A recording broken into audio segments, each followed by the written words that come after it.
This is the G Podcast with your host, Tommy B. Hey, what's up, y'all? Welcome to episode 223 of This is the G Podcast. Yes. What's up, y'all? I'm Tommy B.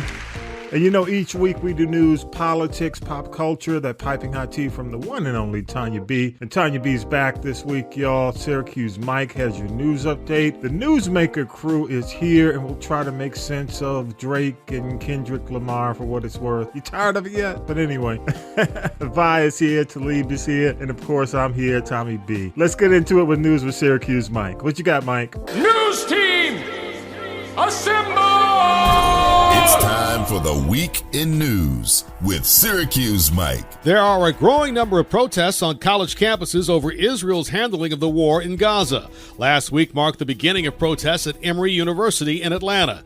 Dozens were arrested on campus, with many complaining about how law enforcement handled the situation. A building on the Emory University campus was also vandalized over the weekend.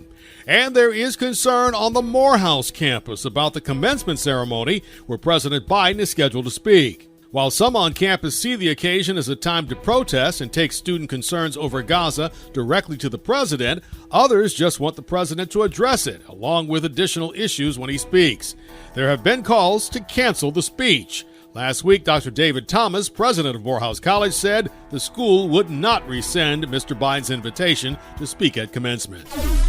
We will not be moved unless by force. That's what happened Tuesday night as police moved in to clear an occupied building after New York City Mayor Eric Adams told students at Columbia University that it was time for them to leave their encampment right away and advised their parents to help share his stern message. Adams said outsiders have taken over the pro-Palestinian protests. We cannot and will not allow what should be a peaceful gathering to turn into a violent spectacle that serves no purpose. We cannot wait till this situation becomes even more serious. This must end now. Columbia University has started the process of suspending students involved in protests after demonstrators took over an academic building and blocked the entrance with a human chain. Protesters have been demanding that the school halt investments with companies profiting from Israel's war against Hamas. Protests continue to pop up at schools around the country. Former President Donald Trump has been hit with a $9,000 fine for violating a gag order in his New York hush money trial. While that amount of money is probably nothing to Trump, the judge made it clear further violations of the gag order could land him in jail. The federal government is looking to reclassify marijuana from a Schedule 1 drug to Schedule 3. But what does that mean? Basically, marijuana would move to the same classification as Tylenol with codeine and some steroids. The reclassification could mean marijuana would have the same criminal statutes as Schedule 3 drugs. It's important to note that the change still doesn't make marijuana completely legal in every state. Florida's new restrictive abortion law went into effect Wednesday. Vice President Kamala Harris was in the state to oppose the law. At the stroke of midnight, another Trump abortion ban went into effect here in Florida. As of this morning, 4 million women in this state woke up with fewer reproductive freedoms than they had last night. Harris on Wednesday. Abortions in Florida are now banned for 6 weeks. The Arizona Senate has voted to repeal that state's Civil War-era law, which is a near-total abortion ban. 2 Republicans voted with the chamber's 14 Democrats. The family of Ralph Yarl has filed a lawsuit against Andrew Lester and the Homeowners Association where Lester lives. You may recall that Yarl, who is black and was 16 at the time, was going to pick up his younger siblings at a home in Kansas City when he mistakenly went to Lester's home.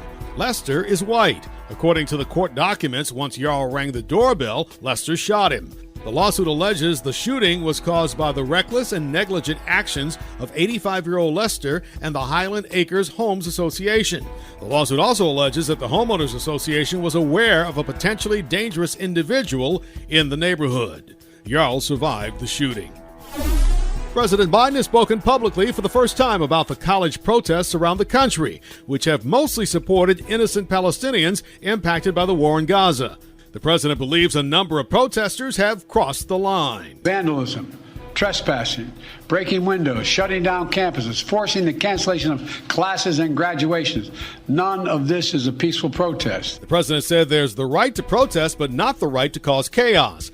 Police in riot gear moved onto the UCLA campus early Thursday and took down barricades and a pro-Palestinian encampment following an earlier confrontation between pro-Palestinian protesters and pro-Israel counter-protesters. More than 200 people were arrested Thursday, according to the Los Angeles County Sheriff's Department. Student protesters have been calling for the university to divest ties to Israel. Friday marked day 11 of the Trump hush money trial. Trump ended the week in court by telling reporters he couldn't comment on any of the proceedings, including what Hope Hicks had to say on Friday. That's because of a gag order. Trump complained all week that the trial is politically motivated. Thanks for the headlines, Mike, man. Appreciate you big time. And the fellas are back, man. Give it up for the one and only Talib Shabazz is back in the building. Yes, yes. Also, the country commentator. Y'all know him as Vi. Vi, you back in the building, man? You back here? I am back, brother.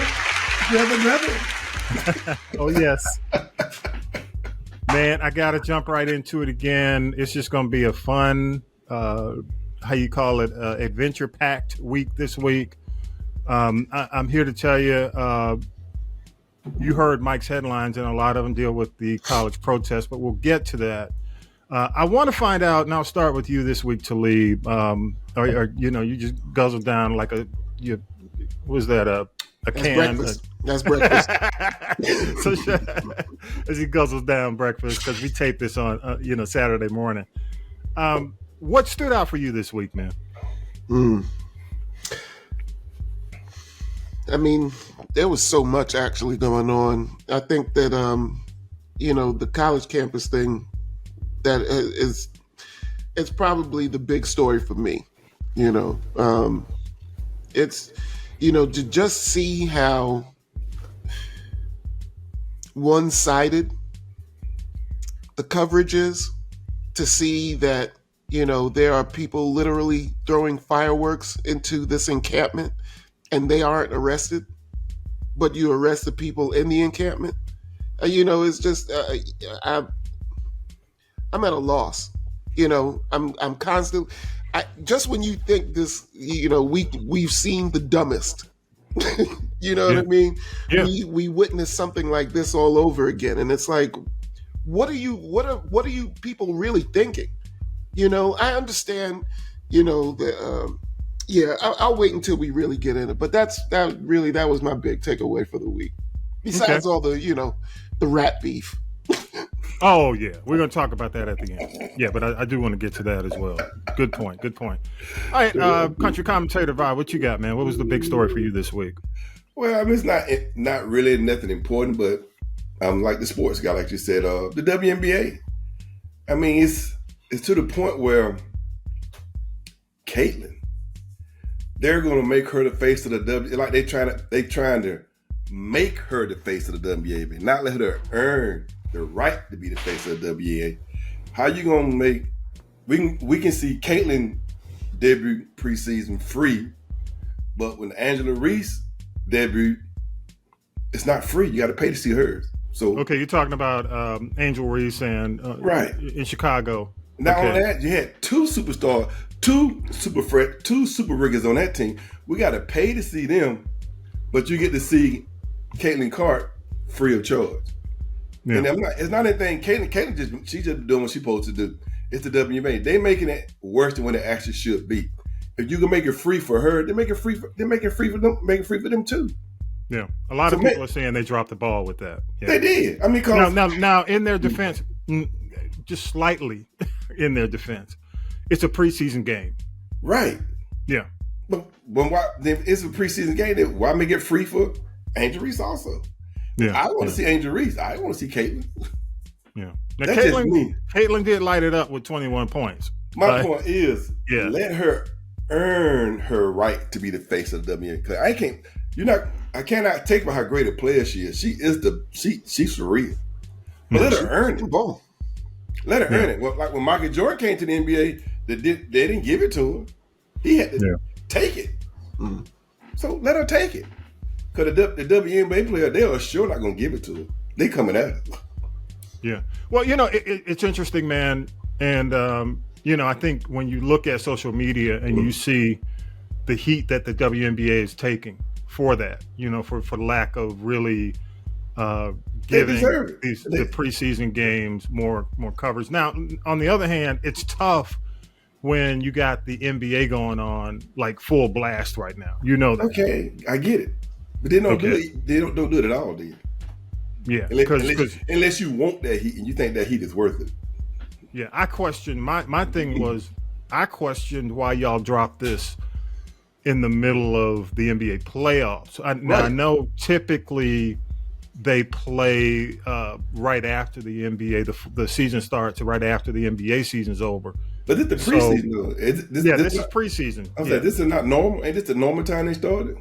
But it's a different opportunity. But go ahead, Talib. And I don't, for some reason, I don't remember preseason for WNBA clashing with NBA playoffs. I mean, maybe it did, but I don't remember that. Hey, you know what? Why you don't probably is because of the Caitlyn hype has made the preseason bigger. Really weren't paying attention to it. Yeah, but you're right. I mean, you're right about that, Talib. I want to try to get a ticket for the when Chicago come out here and play Atlanta. Mm-hmm. I saw the price. Good gracious! Oh, you mean to see Angel Reese and Angel Reese? Yeah, it's from South Carolina. What's her name? I forgot her name. The big. Right. Yeah, but I'm gonna have to Google it before the show's over. I was trying to get tickets for that game. Yeah. And I looked at the price. I said, I don't pay that much to see the NBA or the Falcons. Yeah. Well, the Atlanta Dream announced that they sold out their season tickets. The season tickets. Well, I don't want no season ticket. Well, yeah, I'm just saying to you that's never happened. It's a big accomplishment for the Atlanta Dream, and a lot of teams are selling out. Plus, first of all, Future's involved in the Dream. I think he's part owner of the Atlanta Dream, and they play over in College Park, and they play at a smaller arena.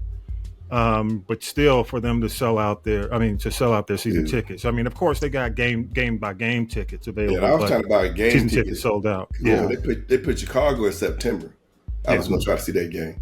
And it's going to be sold out. Well, that's why I'm trying to get the ticket now. Yeah, because if it goes to third party, if these tickets when they go to a third party vendor, like StubHub, boom. $1,000. But dude, I'm not going. I just watch it on TV or just read about it. I'll read about it. I hear you. I'm not paying. I might pay $100. Yeah, I hear you. Because I'm not trying to get front court seat. I might pay $100, but I'm not going over $100. I'm not finna pay $250. I hear you. Because I mean, I gotta. I'm not going by myself. Now I gotta drop $500 to go to a game. Nah, oh no! My point exactly. Right. I'm not balling like that. Yeah. 500 hurts my pocket. I can't speak for everybody else. I hear you. Well, my big thing for the week is really kind of piggybacking on Talib, but I'm gonna take it from a different angle. I think you're hearing Bernie Sanders. Clyburn from South Carolina come out and say that these protests are becoming, Biden's Vietnam. Right. And of course, I was way too young to know, if you were even here to lead during the Vietnam protests, but if you study history, it's easy to go back and see Kent State, a lot of these clashes with the police over Vietnam.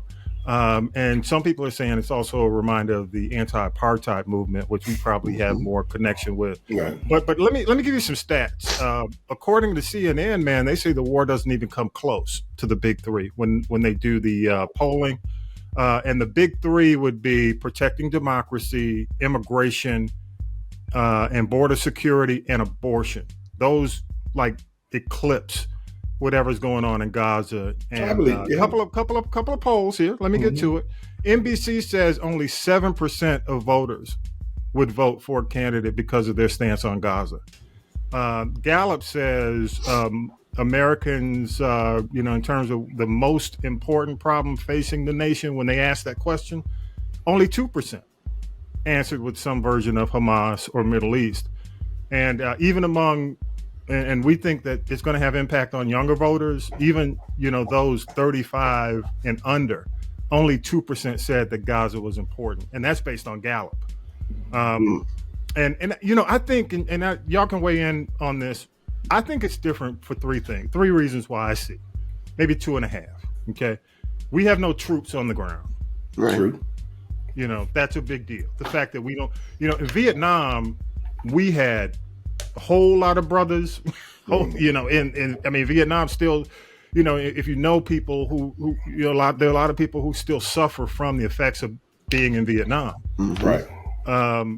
Also, some view this as an endless conflict from my standpoint. It's almost biblical. So, when you say, oh man, all this stuff going on in Gaza, you have maybe people who are connected spiritually to that region. They say, oh, that's going to go on forever. Some people view it as an endless conflict. And I hate to say this, but I think to many of the folks who are in the U.S., there hasn't been anything that, how do you say it, that has impacted them directly. Mm-hmm. You know what I'm saying? And I don't want to go any further than that because, I don't want to bring up any past 9/11. I want to bring up, but there hasn't been anything that has immediately impacted people in the U.S. yet. Those are the three reasons. I think it's where it is. The other thing, I think when you have a situation like foreign policy in America, that part of the country tends to be the loudest. They're the smallest, but damn, they know how to protest. Yeah. Any thoughts from anybody from the panel? Go ahead. I'll go to you, Vaughn. I'm gonna say, America like to claim that they're a social conscious country, but we're not. If it doesn't affect you directly, it's not that big of a big deal. Now you have some people of America, who does really believe in that. They have a conscience. But I really believe majority of America really don't have a conscience. If it doesn't affect their country directly, or even you're paying attention to it, but it's not going to be that important of the other fake things we got going on. Because America because Trump is one of the main people. All he talks about is America. Yeah, if it was up to Trump, we would be like China and U.S. We would not give our money to anybody else. We will only take care of America. Yeah. And you got to actually feel that way. Talib, your thoughts? Really, I don't think that that's such a bad thing. To stop all these subsidies to foreign governments. Like I said, the thing about, I don't think that this is going to be the hill that that Biden dies on. Because of the fact that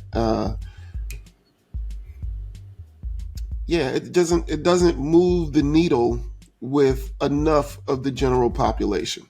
I think that it's frustrating.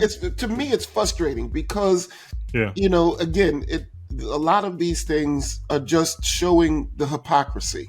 Okay. It shows that I just don't understand how somebody in 2024 can look at another human and say that's an animal. We know it's not. Yeah. You know what I mean? Like there have been, we're 2,024 years from the death of Christ. You know what I mean? Like, come on, guys. Really? Are we still looking at people like they are subhuman? Yeah. Like that just it doesn't even register in my mind, to how that could be. When I look at anybody, Caucasian, Asian, whatever they could be, nationality, skin color, Hispanic, all that other stuff. Mm-hmm. I see somebody who thinks like I think and moves like I move. Maybe not in the same manner. Something that's important to me might not be as important to them, but I know that they want a good life for their children. I know that they want to be able to pay the bills and have a little money left over for some frivolous purchases. They are me. These people are me. It doesn't matter what you look like. I know in my heart and in my head what that this is another person. This is people. These are so people. you're looking at it, the commonality of humanity. Right.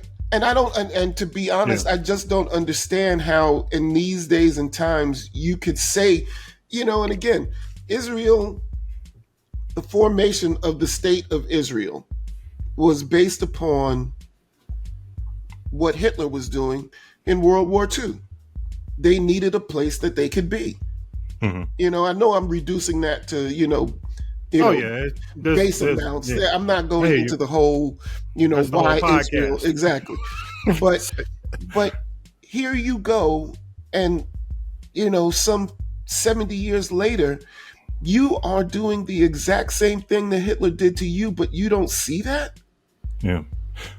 Well, again, man, I hopefully at some point in this conflict, and I want to move on because we have some other stuff we need to talk about, that the humanity in all this rises to the top. Right. You know what I'm saying? And I think that's what you talk about when you come on the show. And I think that's what a lot of the activists want. Let's bring this to the level of humanity so that we can solve the conflict. And when it's really about two factions who pretty much have made up their minds and have said, I don't care what you do, I'm going to keep doing what I'm doing, then that's when it becomes, for a lot of Americans, an endless war. Right. I'm going to leave it at that. Yeah. Hey, y'all, moving on. Tanya B's back with the tea this week, and she'll probably mention this, but I wanted to get this in and save some time to talk about it. And honestly, I was thinking, I'm like, damn, when I hear that Drake and Kendrick Lamar are battling in the midst of, the beef where people are fighting to pay for beef. That's what I call it. Families struggling, all this stuff going on, and these two rich guys are beefing on vinyl. I guess it's entertainment for a lot of people. A lot of people do view it as entertainment. The young people love it. Yeah, they love it. I mean, they love it. And, they love the back and forth, and they and it is definitely back and forth. I'm gonna go to you, Talib, because this is your wheelhouse in terms of hip hop and understanding some of the maybe dynamics between these two artists, man. What are your thoughts, man, when you see these things, especially like as we tape right now? I mean, it's like immediate. Drake dropped something, I think, overnight as we tape, and it was like within you listening halfway through that. Right. And here comes Kendrick. Here comes Kendrick. And it's getting real personal, man. Yeah. It's getting personal. Right. So, and yeah, go ahead. So here's my thing. Hip hop was started on the battle. It was about DJs. DJs would battle for supremacy. MCs would battle for supremacy. I don't have a problem with you battling.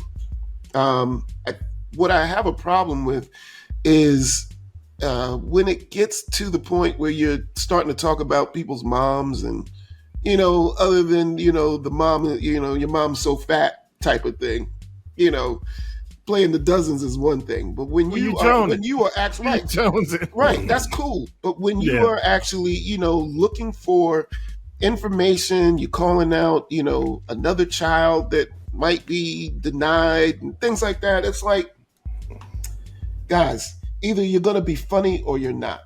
Either you're going to come up with some witty punchlines or you're not.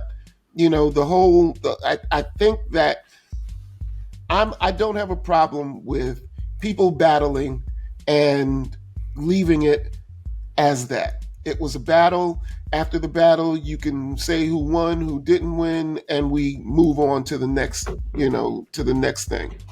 Yeah. But again, when these are personal digs. These are fighting. This isn't just rap beef. This is like, this is gonna make me punch somebody. You know what I mean? Like, I'm not really with all that. But for the spirit of hip hop and for, hip hop is a Highlander sport. When I meet you, I'm thinking I'm the best. You think you're the best. We spit rhymes, or we DJ and we show what skills you have, and you may have taken a loss that day. It's just part of it. Like I said, I don't have a problem with competition. I've got a problem with you taking the competition and going personal. If you're involving somebody's parent to the point where, I read something where, Drake's mom was calling him, asking about a nose job. that Rick, because of something that Rick Ross had said. When it gets to that, it's like, what's excessive, what's not excessive? Where do you draw the line? Right. Because I'm telling you, I mean, like, honestly, if some of the things that Drake and Kendrick has said, somebody has said to me outside of a beat behind it, oh no, I'm ready. Hey, let's do it. You know what I mean? But you said when I sent you the text, you said, I hope they keep. Well, you said as long as they keep it on wax, right? I don't. Why would I have a problem with it as long as because we know that. Look, I'm not coming to. I think I'll kind of compare it to politics in terms of there are people who support former President Trump so much to the point where if he says something that he doesn't like, somebody is going to take it to the extreme based on what he's saying. I don't want to see that happen with the hip hop. I don't want to see that happening where one of Kendrick's people sees one of Drake's people and they start scrapping. I don't want to see that. And you know what? And I'm going to go to you, Vi. I'm coming to you. I'll make this statement because it's almost like Biggie, Tupac. When it goes over, you may step over the line and the artist may be okay with it, but it's somebody in the camp who starts something that escalates, that gets back to the original, to the leader, to the rapper. Right. So yeah, okay. Go to you, Vi. Yeah, it's something like football. You know how the receiver is so great now because they go across the middle and not worry about anything. Like this guy said on podcast, he said the rappers. He said back in the day, the rappers used to travel together. So they had concerts together. They had shows they'd do together. So they made sure they didn't say anything to offend that person because they know they said the wrong thing. That rapper was going to jump down and get a beat down for somebody. But since they don't have to travel together, they don't see each other anymore, they're not scared. There's no consequence in what they say. Because that rapper, Drake is not going to come across the country to go beat this guy down. Now, if they happen to be in the same concert, same area, they probably watch their word. But like since we got this social media and people don't do concerts together anymore, they don't do shows together, there's no consequence in their words. So they're not really worried about it. They just say what they want to say. But you know what, Paul? Here's the interesting thing about that, man. And Talib, you know this. One of the biggest reasons why they don't do concerts or as many big concerts together anymore is nobody can insure the concerts at the big venues because of the past. Right. So yeah, you might have Drake, you might have Kendrick, you may have some of these bigger artists who can fund their own shows and they can pay these exorbitant insurance because hip hop, a lot of venues won't even do hip hop anymore, right? Because of the violence. Right, the violence. So if you can't afford to pay what they're telling you to put up as insurance, then in a lot of cases these guys are in clubs, they're doing clubs, or they're not touring at all. So you're right. You don't see them like on the Budweiser Superfest. Right. Houdini. I saw Houdini. I saw Run DMC. Yeah. Unless you come to my house to beat me up, I'm not worried about you. We don't travel the same circles.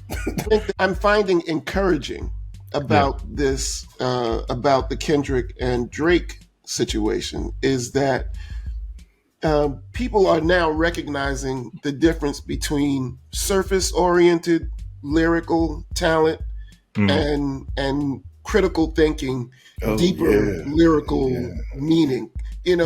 Because you can. We laughed when Drake said something about Kendrick, and it was very surface level. He said it, you could see it in your mind, and it was funny, and we laughed. Kendrick is like, you really got to go back and be like, okay, what did he say just there? Because there's a line where he's talking about some Chinese restaurant in Toronto. But he doesn't say it's a Chinese restaurant in Toronto. What he said, he just names the place.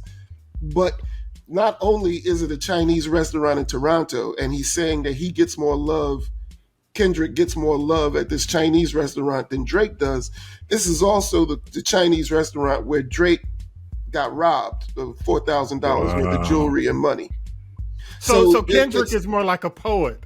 Kendrick is right. Kendrick is multi-level. You know, it's like okay, you might get it on the surface, but if you look past, you know, just the words that were said, and you look at why he's saying these things have a deeper meaning, and that's what I'm saying. It's that lyrical, the thought process that goes into these people's lyrics that shows where these people really are. You know, Kendrick deserves the praise and the accolades that he's gotten so far because, you know, the whole thing, Pet Sematary, K9s, and you know what I mean? It's all of these things that it's like, oh man, you can't just, it's not just surface oriented. This reminds me of like a De La Soul type of deal. You know what I mean? Where you have to listen 2 or 3 times in order to catch what they really said and the meaning behind it.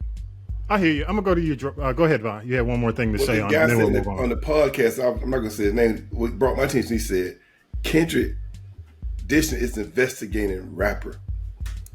You have to actually investigate what he's saying to get what he really means. Right. And the guy said, he said, where did that come from? What happened to just, I did your mama or I did your wife?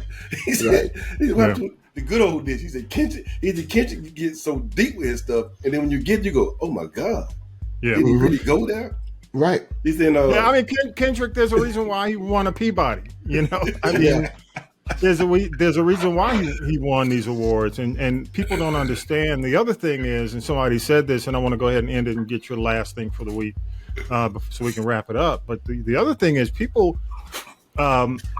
it's like I heard and I saw this, that Drake doesn't really understand what he's dealing with here. He shouldn't. If he thinks it's just going to be entertainment cut and dry, it's gone beyond that. You know, so it's kind of like, that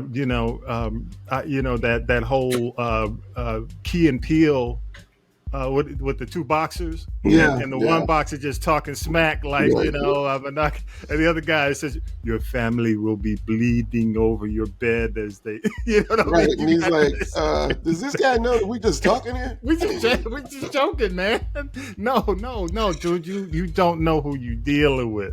I mean, Kendrick, and I'm not saying from a physical, death type of thing, but I mean, Kendrick's not going. He's just going to keep coming at you, man. Right. It's like the Equalizer. Yeah. You know what I'm saying? And it is funny that Kendrick probably right now has about. I mean, Drake doesn't understand. Right. Drake, yes, but I'm saying Kendrick has probably about 6 or 7 songs right now, ready to see what he's going to come with next. Right. You know what I mean? He's extended beyond the EP. Exactly. It's like he's got a whole beef album. Right. A double album coming. Right. So, all right. So one more thing, and let's go ahead and wrap it. The last word. I do want to say, folks, even though I wasn't a big watcher of, and I can't believe I said the Griot, but the Griot, owned by Byron Allen. I hate to see them cut news, and again, it's unfortunate. Even though I'm not a huge fan of Ebony Williams and Mark Lamont Hill, I do like our outlets to have news. You see Black news, especially on like BET, TV One. A lot of our so-called Black targeted outlets, man, have some aspect of news, and because of the cuts that are going on within Byron Allen's company, they cut the news, the nightly news. So, it's unfortunate, but it seems like the first thing to go on a lot of our outlets will be news. So shout out to, all the folks who include news or have discussions of weekly news. Shout out to Roland Martin, support these guys, support the folks who are really trying to bring some news quality to you and mixing it in with a lot of the social stuff that's going on, just a lot of the pop culture stuff. I just wanted to say that. Last word for you, Talib. Keep supporting Castropolis.net. This is the G podcast because we are one of the few that are bringing you news on a weekly basis. No, and we enjoy it. We enjoy talking to y'all. So we do enjoy it. Hopefully y'all enjoy us the same way. Cool. Last word. Last word. I'm gonna go dark this time. Not too dark, but I'm about the. If you got a federal conviction, you can't vote. Correct? Supposedly. Well, in some cases, if you're still under your sentence, right, or probation, but once you've passed and you've been released, it depends on the state. It just depends on the state. Okay, then I want you to think about this. We're about to have a guy run for president to be federal convicted, a felony, but yet you can't vote, but you can run for president. Make sense of that. Yeah. How can you run for president but you can't vote? So he can actually run. He can actually run for president, but he can't vote. Well, if he was a convicted felon, that's what I'm saying. He would not be able to run for president. They said you can run for president if you're a convicted felon. There's no law to say you cannot. Yeah. He can be convicted and still run for president. That's the big thing they're saying. He can lose this case and be a convicted felon. Actually, he could be in jail and run for president. And that's the other thing that they were talking about on CNN, that people, interestingly enough, a poll was done and people would still support him. But you're right. I mean, it's a vote thing, and I'll post. You really just go on to your individual state. Right. Some states are it's changed a lot in terms of if you're not still under probation, if you're you're not still serving time, but the issue of serving time and the presidency. That's why I think we have to. And I want to leave it at this. Maybe we can talk. Let's talk about this next week. Let's bring it up. Because the thing is, I think we need to revisit the qualifications for president. I think that's the point I was trying to get to. That's the issue. We need to get. I think we should say, if you on trial, you should not be able to run for president. If you're convicted, you're not going to run for president. You should not be able to do anything until you have your house in order. Yeah, because MAGA will do anything to get him in. They don't care. They don't care. They really don't care. All right, y'all. Hey, we'd love your thoughts. Go to castropolis.net, choose the people poll, leave us a voicemail. Love to hear from you, and I'll play back some of the best. Let's take a break, man. Tanya B is back. Fellas, appreciate you as always, man. Yeah, appreciate you. Thanks, Tommy. Let's take hey, no problem. Thanks, Tommy B. Oh, he said what? All right, y'all. That's the inside joke. But hey, let's go ahead and take a break, and we'll come back with the tea with Tanya B. Appreciate y'all. All right. More. This is the G Podcast after the break. Hey, this is Tommy B from This Is the G Podcast. I want to encourage all my G's who reside in the area of Jonesboro, Stockbridge, Covington, Conyers, South Gwinnett. That's the new Georgia Congressional District 13 to vote for Karen Renee for Congress. Karen Renee is a true advocate for her constituents and truly believes in empowering the people. Visit electkarenrenee.com for more information and also find out whether you're in the new District 13. Follow her campaign on Facebook at Elect Karen Renee. Let's support a candidate who truly represents the people. Now then, children, it's time for tea. It's tea time, y'all. Sipping the tea with Tanya B. Yes, children, it is time for tea. Welcome to the GT with your girl Tanya B right here on This Is the G Podcast. Don't forget, like, subscribe, share. Check out the YouTube channel. Check out the Instagram. I'm telling you, politics, pop culture, and my entertainment tea make it all worthwhile. So let's just get right into it. First off, did he do it or not? I think he did something, but he's saying y'all have got to stop with these sex trafficking claims against me from the 90s, and he may have a point, and here is why. Federal sex trafficking did not go into federal law until 2003. So y'all from the 90s got to find a different way to try to get a coin or do something to Puffy, okay? He's still not invited to the party, the Met Gala, the family reunion, or the cookout. He is mad at everybody from Jay-Z to J-Lo. But you know what? Ain't no good gonna come to you when you do what? And if you don't believe me, just ask Monique. I told her to go have a seat because, sis, we are tired of y'all. Just when you start to get your invites back to the events, you go ham again. She is not telling jokes. She cussed out Oprah, Tyler Perry, and everybody else she thought had done her wrong, much like Amanda Seales.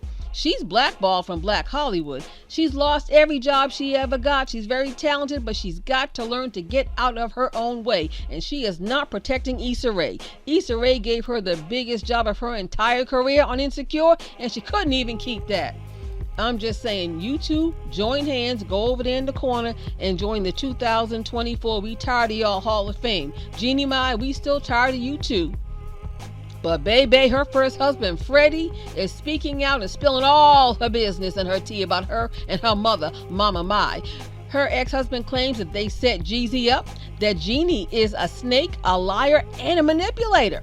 Uh-oh. Now, you know, Jeannie's claiming that Jeezy punched her in the eye after she gave birth to their daughter, Monaco, because he didn't want to have any more kids. And if he know like I know, I'm not saying it was smart to allegedly punch her, but they don't need to have any more kids. They need to keep their business off social media because it's going to come back and haunt their daughter, and that is not fly. What's fly? Fantasia has thrown her name into the hat, and she is looking to replace Katy Perry, aka American Idol Mean Girl, when Katy Perry leaves the show. Fantasia's about the best one to do it. She won. She knows it from the rooter to the tutor, so she may be the best judge of talent. Because since her, Jennifer Hudson, and Kelly Clarkson, talent on American Idol, debatable. Well, Mary J. Blige is going to get into the Rock and Roll Hall of Fame this year. Yes, but she also claims she's going to retire in 5 years. Yeah, girl, just like Cher did 40 years ago. Mary, what's she going to do? You got to keep paying that bum of a husband. Yeah, I called him a bum. Ken don't. But Mary had a bona fide hit on Puffy's recent Love album. You know, the one where Roddy Rod Jones is suing him. The album was a flop. I heard the song was fire, but we're never going to hear it, and it will probably never see the light of day for obvious reasons. So Mary's going to go and get ready for her Strength of a Woman conference next week, drink her Sun Goddess wine while she gets her designer outfit made for the Rock and Roll Hall of Fame induction ceremonies. Puffy who? A Puffy what? Ooh, this week's dumb donkey. Brian McKnight, you still trash. Yes, I said it. He will have to answer to a higher power, Tommy B. I'm telling you right now. You know, he called his sons Nico and Brian Jr. evil persons that were products of sin. But wait a minute, Brian. You created them when you slept with their mama and then married her because she was pregnant. She probably sitting somewhere laughing right now. But those kids are not checking for him. And now, you know, Nico has been diagnosed with cancer and he does not want to deal with his father, Brian McKnight. Oh, I'm trying to reach out to my son. If you talk greasy like that about me, I wouldn't talk to you either, Brian McKnight. And you stay off social media. Like Neo, his baby mama, Big Sade, is calling him Diddy Jr., saying that Neo allegedly had these freak-offs while the kids were in the house. Brian, you cancel. You and Neo go over there with Amanda Seales and Monique and sit down. Here's a collaboration that we are waiting for.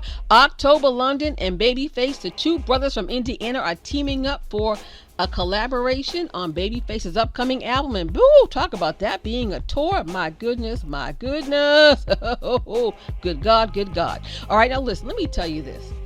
These rap wars are ridiculous. They're turning into a bad 7th grade reality show.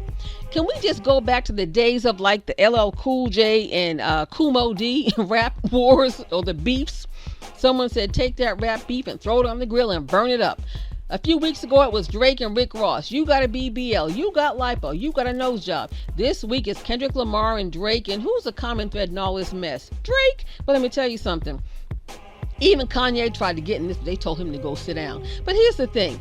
Now, Drake claims that Kendrick Lamar is a serial cheater and blasted his baby mama. Hold up. Wait a minute. Drake, wasn't your baby mama Rosie Devine a porn star? Yes, she was. Now, Drake gonna come across the border and start some mess while he's going down to the Jaya to put some money on Tory Lane's books. Then he goes back over the border to Canada and will make a record that does not appeal to anyone who looks like you or I and try to collect a bag. Is this a real tired attempt to sell downloads because you can't sell records anymore and it takes money, discipline, and time to do a tour? Again, I say y'all need to sit down and grow up. We tired of y'all. Go over there with the rest of them. Monique, Amanda, Diddy, Jeannie Mai, and that trash Brian McKnight and Neo. That's all I got. I ain't got no more. Oh, one more thing. Usher's Lovers and Friends Festival canceled. People are pissed. They can't get their money back. They spent money. And I heard last week that they knew the weather was going to be bad, but they didn't say anything. Didn't tell the concert goers that the thing was canceled. And I heard last year it was worse. So why y'all going back this year? Let's get a grip and get those people their money back, Usher, baby. It's your girl trying to be sipping this GT right here on This Is the G Podcast. And remember the Birdwire on Castropolis.net on demand 24/7. Appreciate you, Tanya B. Also, big thanks to Vi Talib, author and political analyst Harold Michael Harvey. Thanks to the crew, Millennial Nick, Lady J, Regia, music by K-Dub, all those who help us make it happen each and every single week. Subscribe, y'all. Make sure you turn on your notifications for new episodes. And just a quick note, y'all. Yes, he can run even if he's in jail. Yes, he might lose his voting privileges, but you know who can run for president if he's in jail. Vi mentioned that in the show. Just wanted to confirm it. Episode 223 is in the can, y'all. Have a great week. Peace and power to the people. You've been listening to This is the G Podcast. And This is the G Podcast is a production of the Castropolis Podcast Network. Thanks for listening.